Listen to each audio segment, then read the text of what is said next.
The 2024 Genesis G90 continues in its role as the automaker's flagship and most luxurious sedan. The styling bears a familial resemblance to the G80 sedan and GV80 SUV, primarily in its stacked gun-slit headlamps and modified pentagonal grille, but the G90 retains a few unique identifiers to signal its status.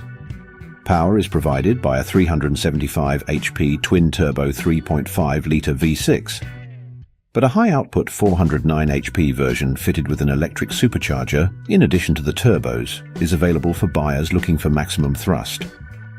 Both provide the type of smooth, velvety power required to compete in the class, and the opulent cabin follows through on the promise. Nappa leather upholstery is standard, as are massaging front seats and genuine wood trim. Unexpected features include an onboard fragrance diffuser that can fill the space with a relaxing scent, while an air purifier works to prevent odors from outside from filtering in. The G90 provides a ride and handling balance worthy of an executive sedan, but the chassis tuning is just a tad less sharp than the best from Europe.